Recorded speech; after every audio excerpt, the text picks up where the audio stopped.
Helena Pryor Philip. She's a Portuguese consultant. Ma'am, please join here. And our co-chair is Professor Shehzad Saeed Saab. Please join your chair. So we will start with the first presentation, and first presentation is by Professor Moeen, and the title is How Leadership Programs Work. Today we are going to discuss the leadership programs, so how the leadership programs are run, or what is a leadership program, and why should you do a leadership program. That is the basic theme of my talk. And in my talk, I think leadership, before we start leadership, probably we need to define who's a leader. If you see a bunch of people in a straight line, do you think the person is front is the leader, or do you think the one at the back or at the side is the leader? Who can be the leader? Front wala. By default, it should be the front, but actually in leadership, it can be the person at the back or somebody who's on the side doing a sort of making sure that everything is going according to plan. If you see this quote, if your action inspires others to dream more, earn more, do more, and become more, you are a leader. So what you need to do in order to become, I think the three attributes which I think are very important for a leader is, one, you need to have, if you can inspire others to dream, dreaming mein kya cheez aa jayegi? Vision. So if first you have to make, this is what I want that institution to become, or this is what I need to become. And then you need to communicate to that person. So, and then you need to bring about that change which is necessary to bring out a leadership program. So what is a leadership program do? It will actually widen the capacity of an individual. So you can see like this, if you have got a tree and you're pouring water, you're actually making money, but that person is actually growing in his mental and you're building a capacity building for that person. So leadership program is like this for a person who is a leader or is an organizational in charge. That is one.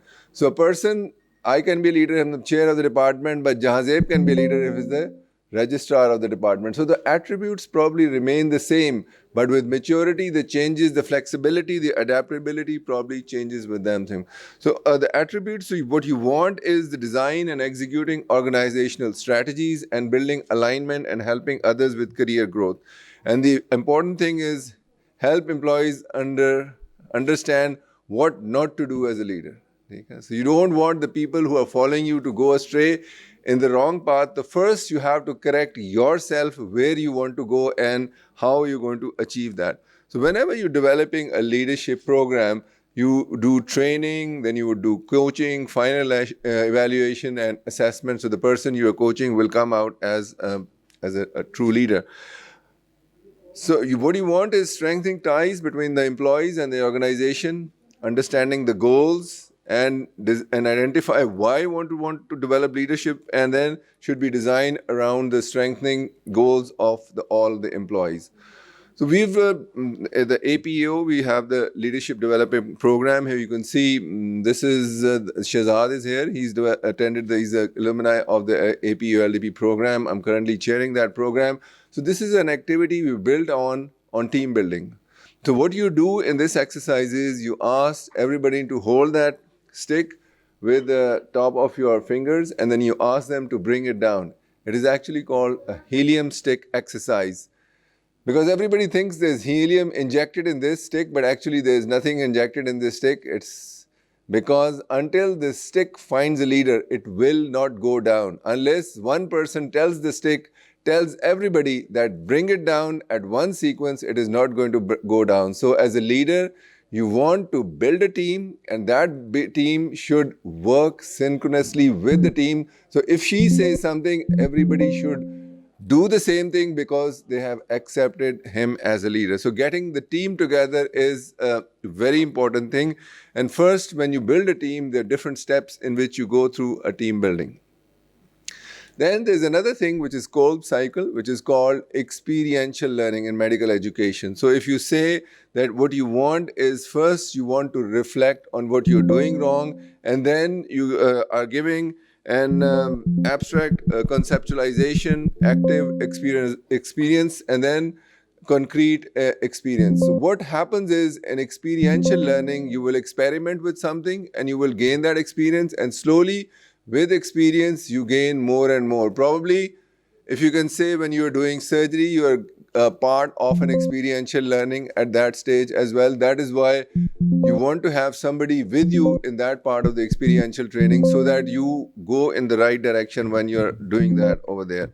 Uske baad, whenever you're giving somebody, there's a difference between feedback and criticism. So we try to do more criticism than give feedback. So feedback, actually, if it is constructive, it focusing on the observation, it sort of encourages the person, okay, what things you did well, and then you give him a sandwich in between, that this is something which can be improved with time. And once you achieve that, then you're able to sort of make that person reinforce. So actually what you're doing is you're making that person think about himself, and you're giving him feedback so that he can do more. So there's one thing which is called your blind spots. Something always you think you do everything right, but ho sakta hai Shahidullah is there, he said this is the thing you do wrong. So, but until he tells you, you don't know what is your blind spot. So you need others to tell you what the blind spot is. So there's where feedback comes in. So if you become a leader and you get shut out from everyone who's around you, then probably it becomes difficult for you to lead. And I think exhibitions, you've been to an exhibition. So whenever, like this is, if you go as an organizational leadership, if you become an organizational head, like Shahzad is one of our sort of EVP, Executive Vice President, so he knows how difficult it is to get all the structure get up, to sort of make or sort of build a meeting, get the finances together, to make everybody agree to make this commitment for financial commitment, so that everybody else can become a part of the meeting. So your physician-industry relationship, the most important problem with this relationship is the ethical concerns which we run into. Because whenever everybody sees money, he sees sort of cash flowing in front of his eyes. So he says, where is my cut? So you don't take your cut, you work for the organization where you're going to be, so that it comes out to be. So that is why they say there should not be any conflict of interest. If you have an industry, you probably will not involve him that. Then comes in cultural diversity. Even in the Asia Pacific, we have 18 countries. People are coming from different countries. So we work together over there so that we can blend each other together. But even in Pakistan, Punjab, Sindh, Balochistan, and KPK, we have got different personalities. You can say they're totally distinct. Shahidullah, he's from Afghanistan, but he's been able to mix, and we have to cater for him as well, that there is cultural diversity. His language might be slightly different. His values might be different. So he might like some things, and he might not like something. So as a leader, you have to be forgiving in some part, and you have to show adaptability in situations where you think it might be difficult for that person to work. And then in the end, if you are a leader, you have to lead yourself. So that, I think, mastering others is a strength, and mastering yourself is true power. So we think that we all master ourselves. I think if you learn to look at yourself and you see your emotions, and if you जो घोड़ा है जिसके ऊपर आप सवारी कर रहे हैं, अगर उसको काबू पा लें आप, तो I think that is the most difficult thing. Because emotions, if they are going right, then you can do everything. But if they are not going right, then probably you go astray in that sense. So that is the time what your emotional quotient is, or emotional intelligence is, that you're able to intelligently understand what you are doing right and wrong, and understand the others as well, so that you can work in harmony with the environment. So that is so important in. And then when you're working in an organization, because there are different entities, organizational leadership, educational leadership. So if you're working in an organization, you should know the hierarchy of the organization. If you're working in a department of ophthalmology, we should know who's the head of the chain, and then who's at the bottom of the chain. And everybody needs to follow that chain. And every chain, like whenever a health commission comes in or when PMDC comes in, they want to ask, what is your standing operating procedure? What is your job description? So everybody should know that. So that helps everybody to have that. Then advocacy is very important. That, like, aapko maine bulaya, the reason is I'm trying to do advocacy for leadership, a leadership program. So you understand that probably you're going to become leaders, but there are certain attributes, if you learn at a better time, probably you can channel yourself. So by the time you grow up, you're automatically adjusted with the norms of leadership around the world. And getting your message across is most important, how you communicate and how you listen to people and bring about change. And change, if I say, comes in three parts. If I say one is unfreeze, then change, and then is refreeze.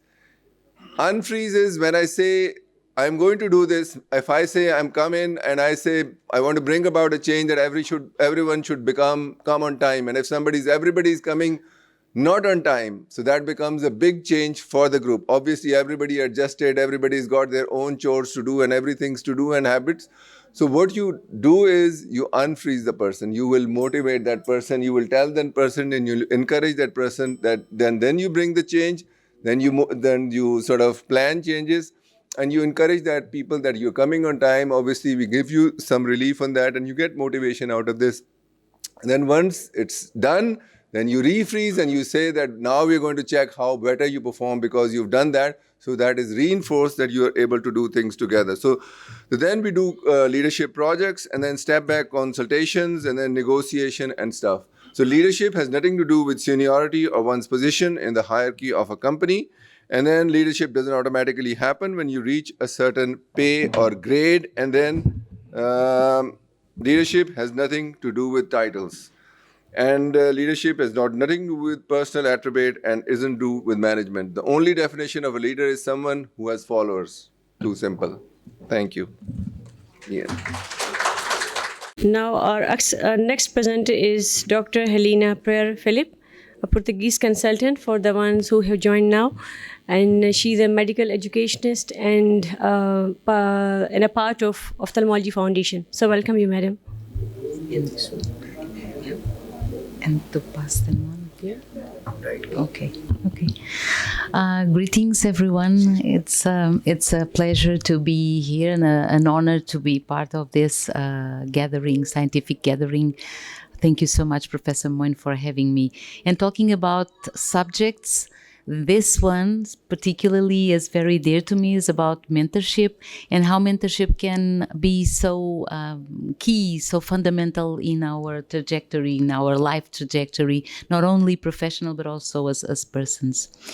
Part of this work is I acknowledge to the Ophthalmology Foundation because it's something that we have been developing within the educational project of the Ophthalmology Foundation. I will be more than happy to speak about more details about this foundation, and if you are interested in joining, you will be most welcome. So it all began with this story when Odysseus has left to war and left his son Telemachus to the custody of Mentor. And mentorship comes from the name of this one person, Mentor, who was in charge of taking care of this young man's education and progression in life. So mentorship shapes who we become and not just what we know. So it's a relationship between two or more people, as we will know, that will be key. It will change the life of one or a group of people. And across this presentation, I would like to leave these questions. Who was my most influential mentor, and what made this relationship so impactful that I chose to think immediately as my influential mentor? So this is the agenda. We will talk a little bit about mentorship in competency-based medical education, then the mentoring network, and then SPEED and virtual group mentoring as two formats of mentoring. So this is working as an infographic that emphasizes the importance of the role of the mentee. So the mentee should be the architect, should be the heart of the relationship between a mentee and a mentor, and the mentor will be there to facilitate and to guide.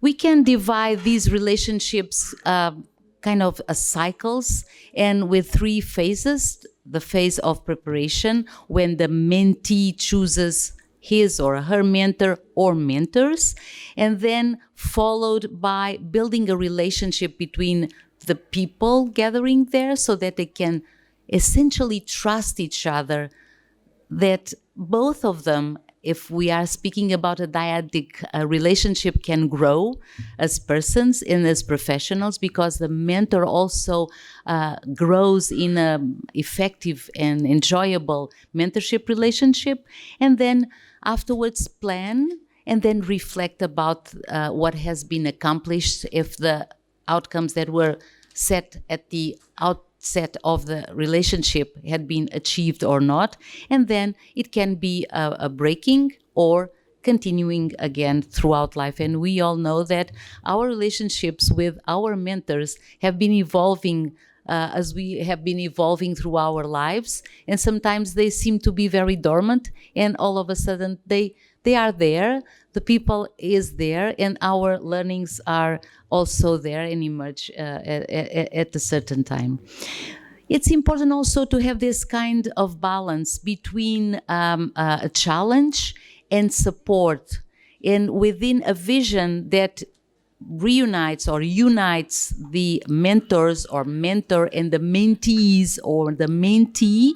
And I say this, you will be understanding quickly in a few minutes why I say why I talk about groups. But it's important to have this kind of balance so that the mentee or the group of mentees can grow. This is the outcome that is aimed at every relationship of mentorship. It's to grow for the mentor and also for the mentee within a vision.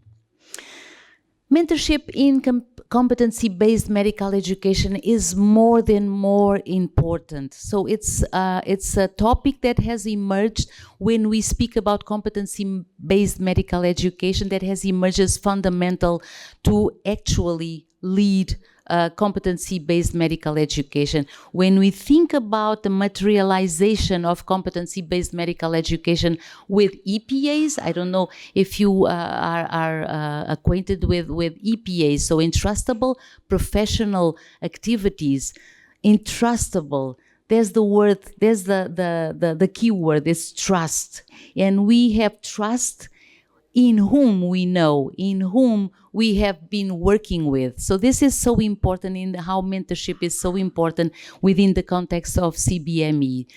Why? Because mentors can guide trainees to interpret feedback that is given, as Professor Moin has earlier said. They can build capabilities. They can help build capabilities for the trainers, and also align values and competencies and develop this sense of professional identity. In our case, as ophthalmologists, as educators as well, as leaders as well. So mentorship in competency-based medical education can be a scaffold for developing personal development plans.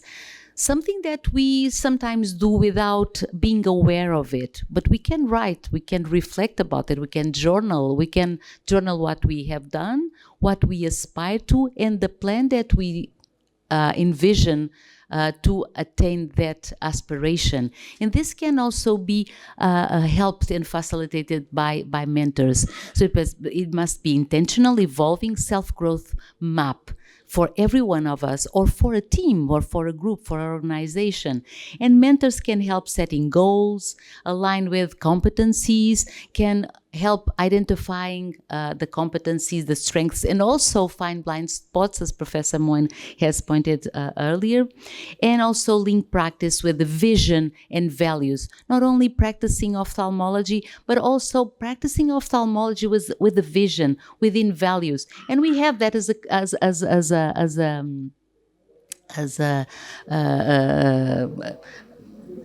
part of this great professional group, professional community that we share among ourselves as ophthalmologists. We have values, we have a mission, and we have also a vision. So mentorship is important, is so important that faculty should develop skills, and look at mentorship not as supervision or as just setting direction, but also developing skills in creating a dialogue with the trainees, with the mentees. It's a shift from authority to someone who is by the side with the mentees or the mentee. It involves active listening, so being attentive to what the mentee or mentees are looking at, what they need. Also, guided questioning. When we are providing feedback, look how we take care of how we make the questions. And if those questions are helping directing to a constructive plan to make that blind spot be aware, and also praise what has been achieved very successfully as well. So when we look at the mentoring network, there are a lot of ways, a lot of formats of mentorship. As you can see, the most traditional and usually what we think immediately is a mentor, a senior person. Someone more experienced might not be a senior. If we go along this list of formats, we can also learn from young ophthalmologists. The senior can also young. It's called the reverse mentoring. So we all can learn. We all can be mentors. We all can be mentees. And this is the beauty of these relationships, because we are mentors and mentees at a certain point with different people. So we build this great relationship, this great network, as you can see here. What I would like to point, and for the sake of time, we don't have time to be speaking about all this and explore as much as we would like all these formats and how we can apply them in practice, especially as ophthalmologists. I would like to show to you two cases, a case of speed mentoring and a case of virtual group mentoring. So the first case is about speed mentoring and has happened last year at the APAO 2025. As Professor Moine has shown, the leadership development program of APAO has embraced also this idea of having this session. It's an informal session where mentees can meet mentors, so visionaries, leaders in ophthalmology and medical education, are renowned by their pathways and inspiring others. And it's an opportunity to meet them and have conversations, lively conversations with them in terms of 15 minutes. So it's an opportunity, especially for the more shy, those who are not so, cannot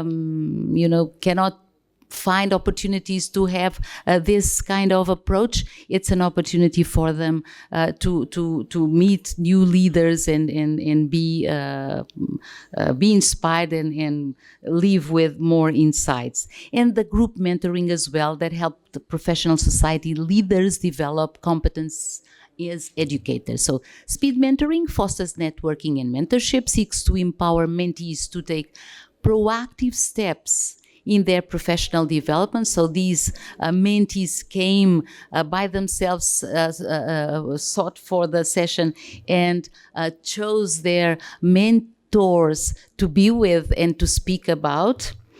And this occurred as a world cafe, as a kind of, if we were all in a cafe and mentors were sitting at a table, and mentees would rotate and choose the tables they would like to be with and would like to speak with regarding the mentors during conversations of 15 minutes, hopefully to create long-lasting relationships of mentorship in the future. So it's a very dynamic and interactive on-site, because it was in-person platform enabling mentees to approach mentors.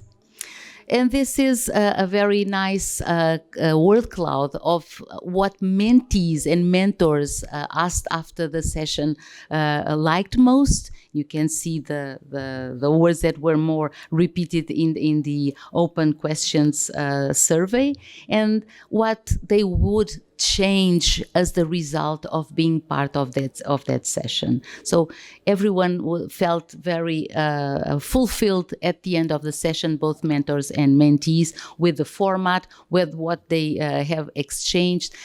Just one thing, they would like to have more time, but speed is about speed, and this was something to make this work in very quick and lively mode. Virtual group mentoring is about working together towards a common goal. It means that there's a team-based project and there will be mentors that will help this team accomplish their project as a team. So there's shared learning, sense of ownership, team-based development regarding a project, shared leadership, and peer support. So this is a group work. And the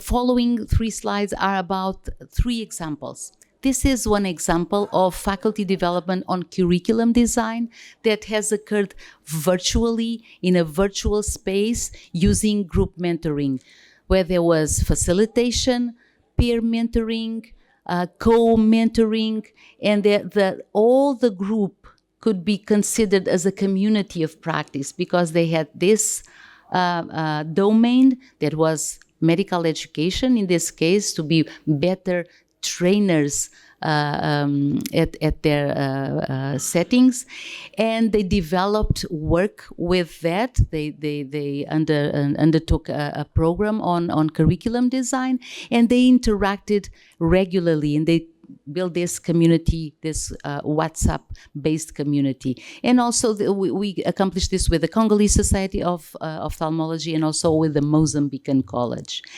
The next example is Rania. It's also about a project, a team-based project. So there's a leader, but the leader has this team working within the project. And this was a very, very interesting project, multi-professional, multidisciplinary professional, integrating pediatricians, ophthalmologists, technicians, people from the communication, media, epidemiologists, etc.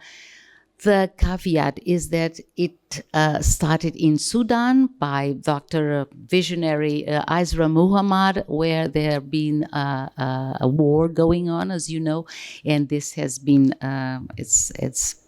it's halted by now. And the last example is also building a curriculum again with the Mozambican College of Ophthalmology, applying innovative and social strategies to learn and to build, as for instance, design thinking, and also this jigsaw exercise. I'll be more than happy to elaborate a little bit more about this afterwards. If you would like, please, we can continue chatting. But this is just to show that using technology in our favor is also something that can be very helpful in these cases.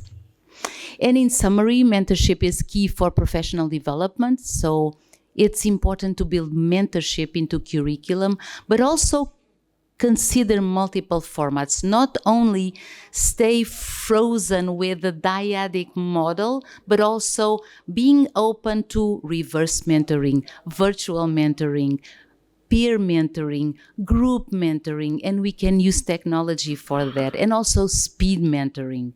So reward and recognize mentors as well is very important so that they can go on. It's very important there. So have the buy-in of the organization. Speed mentoring amplifies mentoring opportunities, as I have explained earlier, and virtual group mentoring can be strategical in remote underserved geographies. I forgot to tell you that all those experiences occurred during the pandemic or immediately before the pandemic with the Mozambican College and the Congolese Society, DRC. And also amplify the diversity and impact of communities of ophthalmic educators, because we can be together, even, for instance, working within DRC or within Mozambique. We had colleagues working from different places within the country. Thank you so much for your attention. Now I'll be talking on building a team. Team is actually a group of people who work together to achieve a common goal, as together everyone achieves more. And strong teams are the backbone of any successful organization. Team building, there are different definitions of team building. The one important one which I would like to define is team building is a collective term for various types of activities used to enhance social relationships and define roles within the teams, often involving collaborative tasks. It is different from team training, in which a group of business managers, team members, learning and development officers, they train a group of people. So it leads more to it improves more interpersonal relationships than increasing the efficiency. The key objectives of team building is to strengthen the bonding between the team members and to enhance the camaraderie among team members and to build trust among team members and to improve team competency and refine skills and promote communication and ultimately collaboration among team members and align goals, individual goals as well as team goals with the overall institutional mission and objectives. And it boosts the morale of the team members and lead to increased productivity, and it reduces the conflict among team members, because the team who have a lesser number of conflicts among them, they perform better than those who have more conflicts among the team members. So of all the organizational activities, team development was found to have the strongest effect for improving organizational performance. So there are various team building steps. The first one is to form the team and then set SMART goals that are specific, measurable, achievable, realistic, and they should be time bound. Because if the goals are set, if the objectives are set, then everyone are focused and they are accountable, and so setting goals is important. And then the team leader should clarify the roles. They should assign roles to each team members. It reduces the ambiguity among the roles. Every team member should know his or her role as well as the role of the other team members. And encourage open communication among team members, reduce any conflict, and build relationships. The team members should not be only colleagues, but they should be friends, so they can understand each other's feelings and they can help each other. And then we should identify tools through which we can, the leader can follow or track the process. And thus assess the teams, identify the strengths of the team members, their weaknesses, and then improve on these weaknesses and solve the problems at a minor level before they become big. And always celebrate the win, give reward to your team members, because it enhances their morale, it boosts their motivation, so it can lead to increased productivity. There are different type of team building activities, but the key aim is to improve interpersonal relationships. So improving the interpersonal relationships is the key of team building activities. It can be fun building activities like solving a puzzle. You can see team members are solving the puzzle, and it is a sign of communication and problem solving activity. The other one is the helium stick, as defined by Professor Moeen, in which the team members lower down the light-weighted stick, and it symbolizes the synchronization and communication among team members. The other one is the caterpillar, human caterpillar, in which the team member passes through a flexible path, and it also symbolizes cooperation and coordination among team members. Other activity could be the marshmallow tower or the spaghetti challenge, in which the spaghetti sticks are used and a marshmallow is on the top of each stick to build a highest tower, and it is a sign of collaboration and understanding each other and collaboration. There could be task-specific activities like problem-solving activities, doing case-based discussion, or doing research work that can lead to enhance team skills and while achieving the educational goals.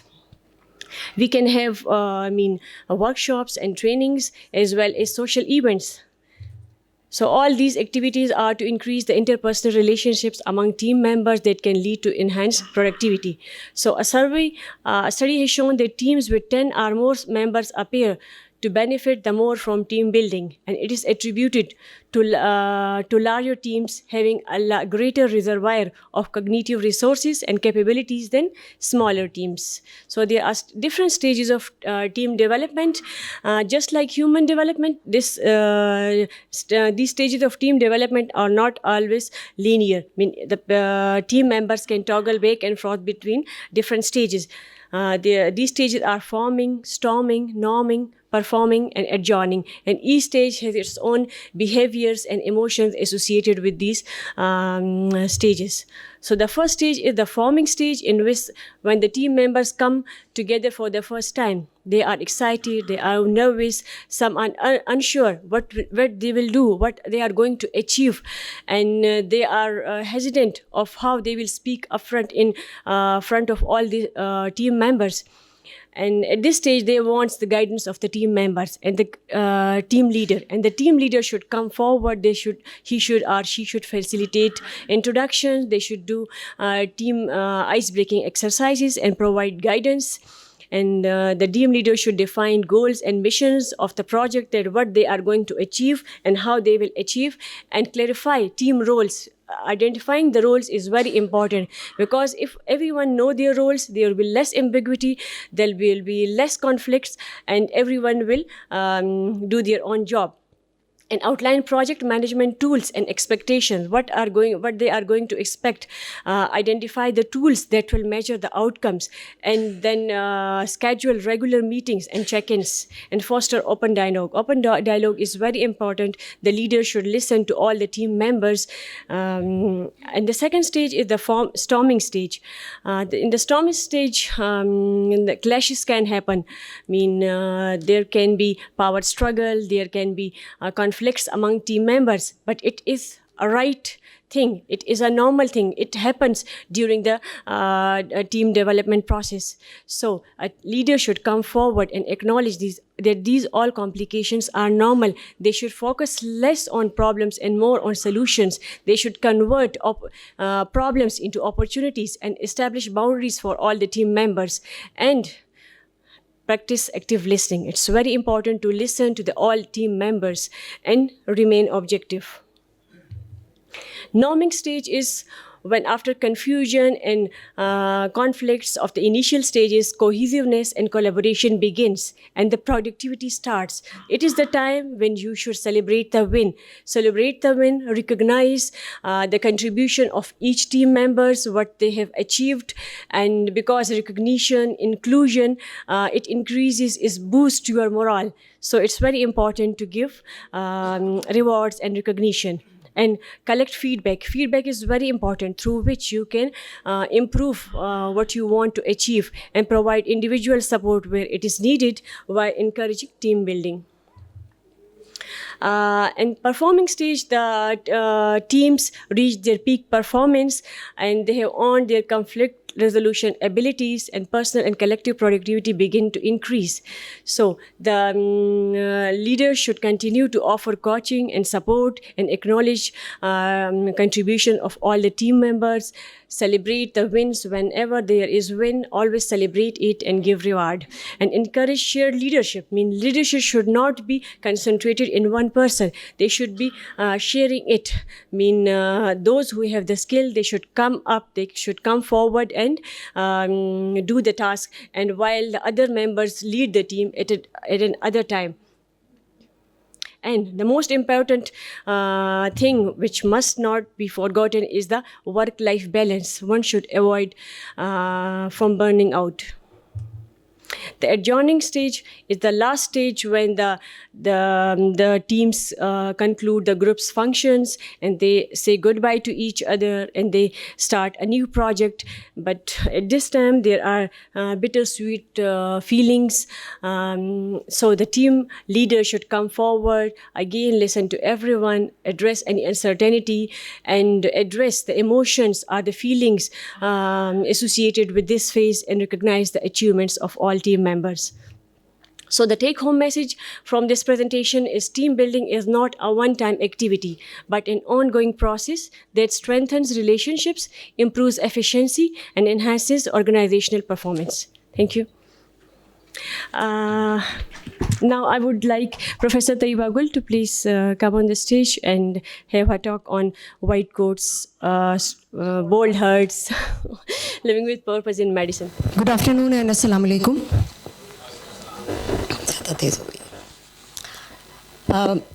White coats, bold hearts, leading with purpose in medicine. I am Professor Tayyiba Gul, a lifelong learner. Have any one of you seen a movie or a documentary by the name of Alive?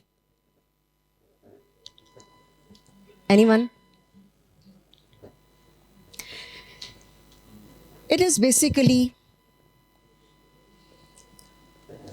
a true story, a first-hand narration of a member of a Uruguayan team, rugby team, the miracle of the Andes, that's what they plane called it. crashed in the mountains of Andes. Be affronted by solitude without They stayed there for decadence 70 or a days. single material So thing much to so prostitute and that elevate they you had to to a eat spiritual the plane, flesh of their fellow passengers where who I had already felt died. the presence of God. This was the time No, there's when the God they one taught me of about. those It's the members who were still alive took the lead, took up And there the is the God that's charge, hidden and tried to by find what a way surrounds out. us in this civilization. This is a true story, and a documentary and a movie has been made. As of now, 2025, 16 members, out of the That's the 16 God I members, met on the 13 mountain. are still alive. And the narrator is Nando.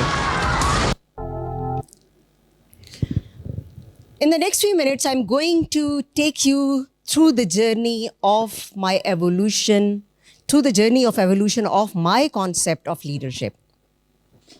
When I was a kid, I used to think there were only 2 or 3 leaders.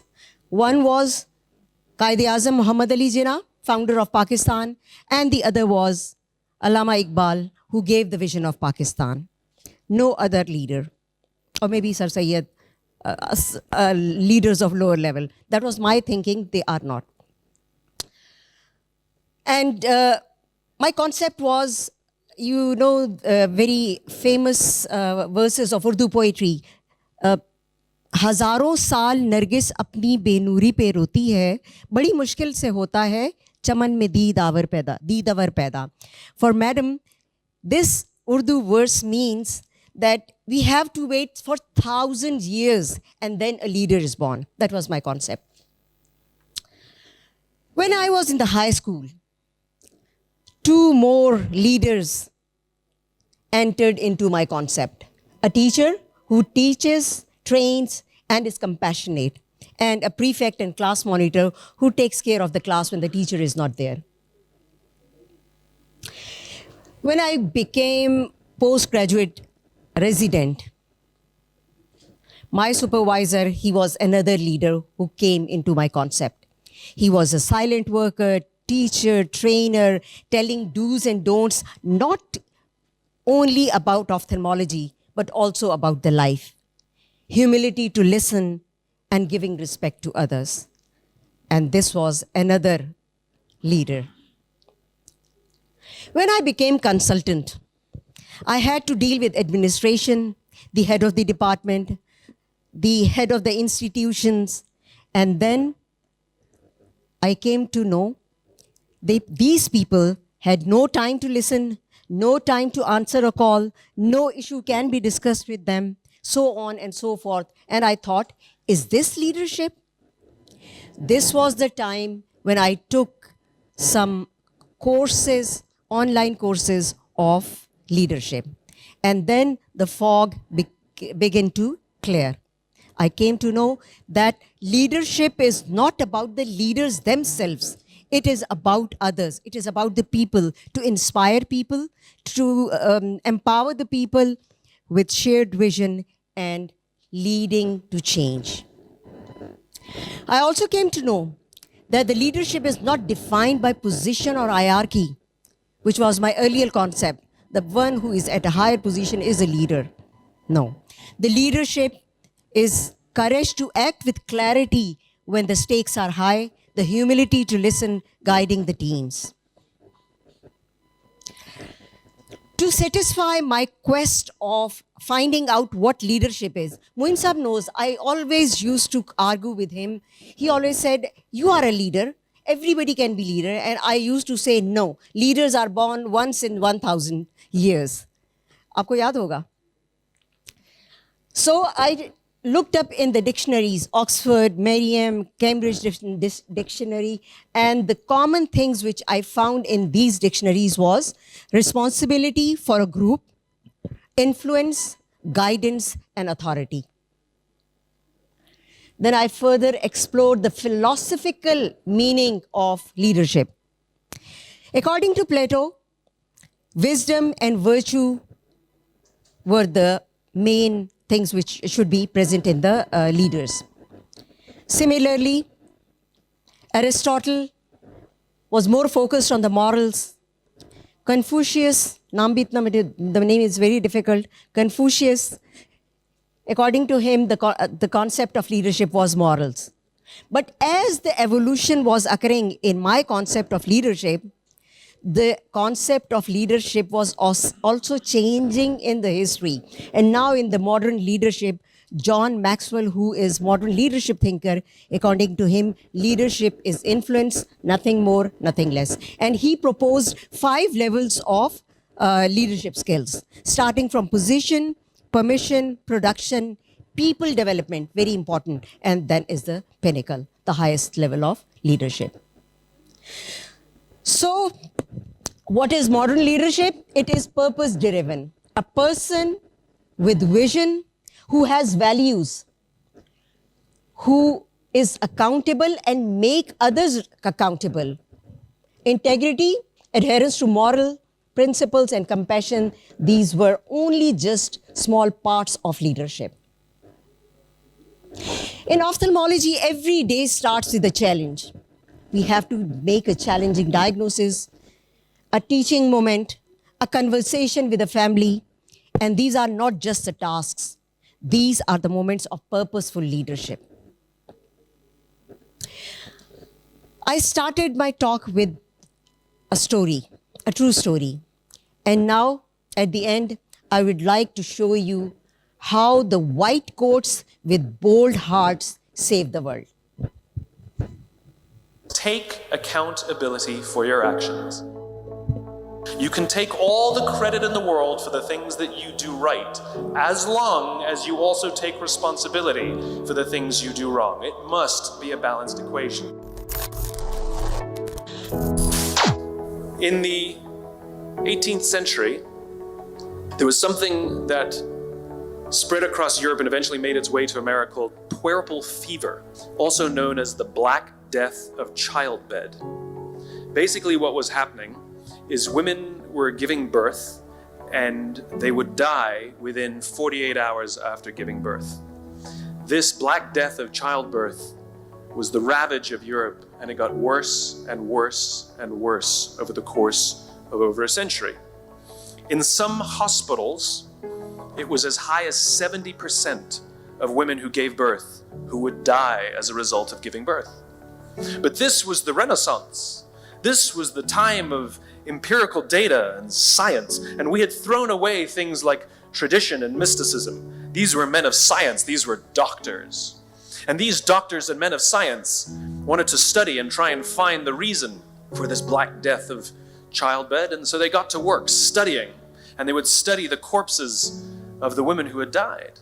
And in the morning they would conduct autopsies, and then in the afternoon they would go and deliver babies and finish their rounds.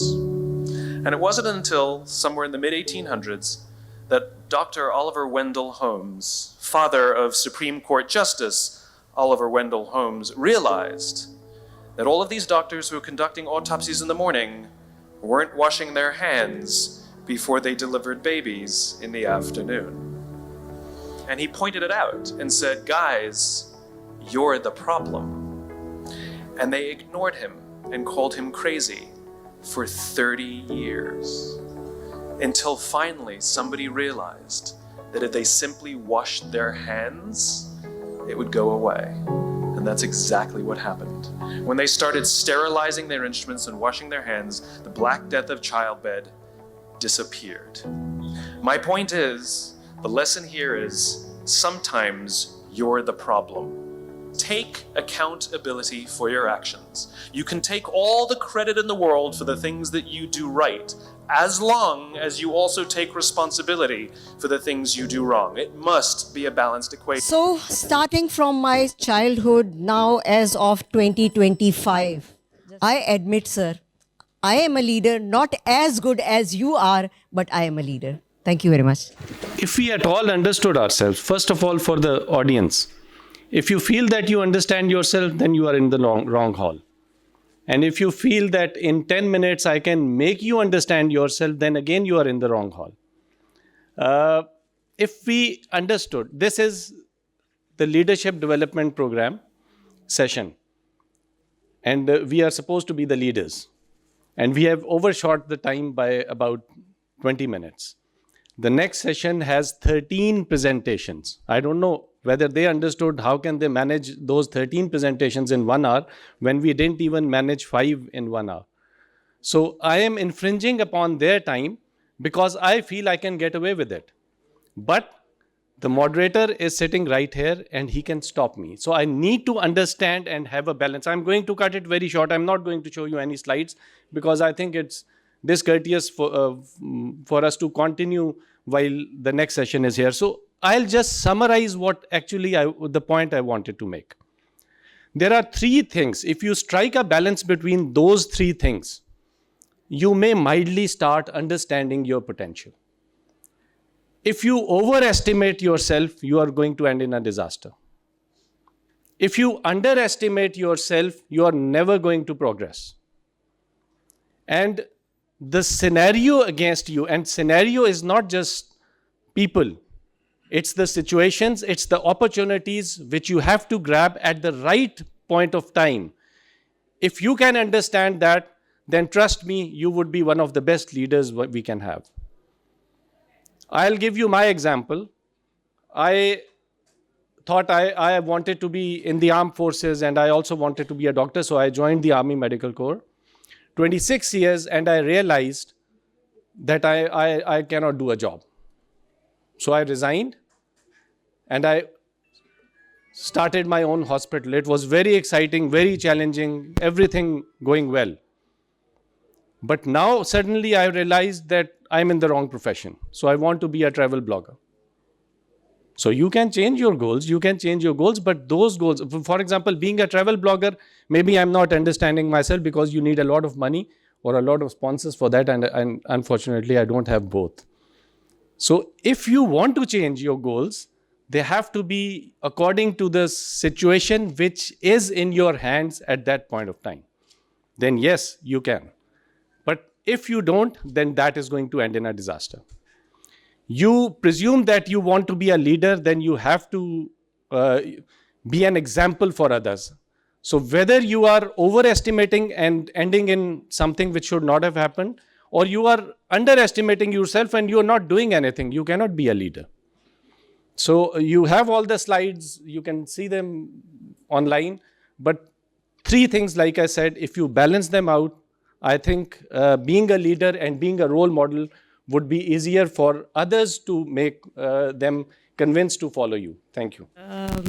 Very well in a very short time. So this is the end of the session. And can we have a group photo?